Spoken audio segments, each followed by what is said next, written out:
বিয়ের এত বছর পর এরকম একটা রেসিপি এই প্রথম করলাম। আমার মনে পড়ে না যে আমি আর কোনো দিন রান্না করছি। হ্যালো এভরিওয়ান, আসসালামু আলাইকুম, কেমন আছেন?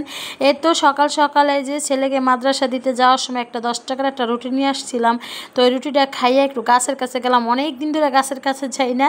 তো মাশাআল্লাহ দিলে গাছে দেখি বেগুন ধরে আছে। বৃষ্টির ভিতরে তো যাওয়াই হয় না, যে গাছের কী অবস্থা। আল্লাহর রহমতে বৃষ্টির পানি পায়ে গাছগুলো এখন অনেক সুন্দর হয়েছে মাশাআল্লাহ দিলে। যে মিষ্টি কুমড়া গাছ, এই যে আমরা কম ভাড়া থাকি, যাই হোক আমরা 3 ভাড়াটা মিলে যে ছাদ বাগান করতেছি মাশাআল্লাহ দিলে এত সুন্দর হয়েছে।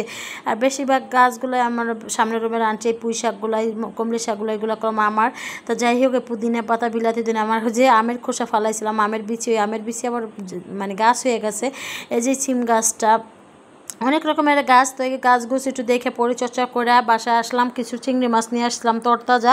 ওই চিংড়ি মাছগুলো কাইটে সুন্দর করে বাইছে নিয়েছিলাম। আর এক টুকরা মিষ্টি কুমড়া আনছিলাম। কত টাকা দিয়ে জানেন? 40 টাকা দিয়ে, মানে এক ফাইল। আমি জানি না মিষ্টি কুমড়া বলে কেজি হিসাব বিক্রি করে। আমার মিষ্টি কুমড়া অতটা খাওয়া হয় না, মাঝে মধ্যে ভাজি খাওয়া হয়, কিন্তু এরকম রেসিপি খাওয়া হয় না। যেহেতু ভাবলাম তরতাজা চিংড়ি মাছ নিয়ে আসছি, তাহলে যে আগে যে আমার মা একটা রেসিপি করতো, দেখি আমি পারি কি না।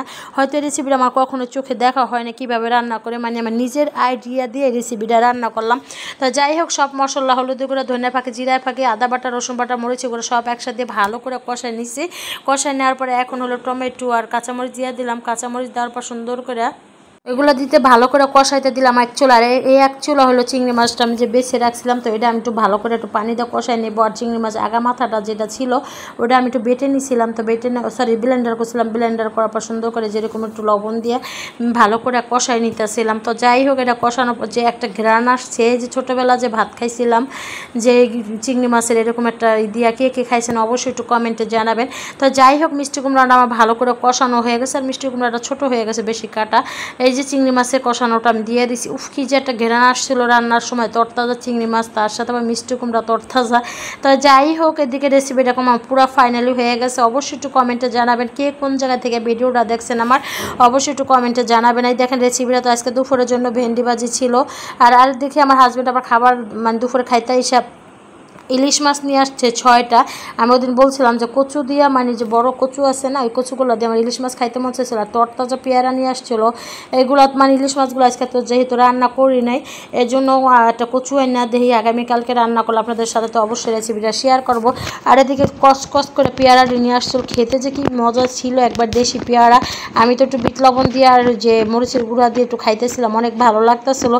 আর এদিকে আমার হাজব্যান্ড বলতেছিল যেহেতু মাংসর ঝোল ছিল গতকালকে, ওই মাংস জল দিয়া মুড়ি খাইতেছিলাম, এত ভালো লাগতেছিল মুড়িটা।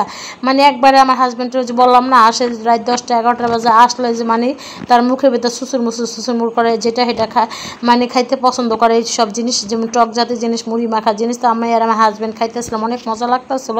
ওই যে ননস্টিক ফ্রাই প্যানে এগুলোর ভিতরে নিয়েই বসছি, এটা বাটিতে নামাই নেই। তাই ভিডিওটা যদি ভালো লাগে অবশ্যই লাইক কমেন্ট শেয়ার করে দিবেন। আমার ভিডিওগুলো হয়তো আপনাদের কাছে ভালো লাগে না, আপনারা 1.5-2 বছর ধরে কষ্ট করতেছি, কোনো ফলই পাইতেছি না। তো যাই হোক যতটুকু পাই আলহামদুলিল্লাহ। যতটুকু ভিউ হয়তো নাই, 16-17 হাজার ফলোয়ার, তারপরে কোনো ভিউ নেই। তো যদি ভিডিওটা ভালো লাগে অবশ্যই লাইক কমেন্ট শেয়ার করে দিবেন। তো আমি মুড়ি খাইতেছি আর আপনাদের সাথে বিদায় নিব এখন। তো সবাই ভালো থাকবেন, সুস্থ থাকবেন। আমার পেজে লাইক কমেন্ট শেয়ার করে সবসময় পাশে থাকবেন, সবসময় ভালোবাসা দিয়ে যাবেন। সবাই ভালো থাকবেন, সুস্থ থাকবেন। আল্লাহ হাফেজ।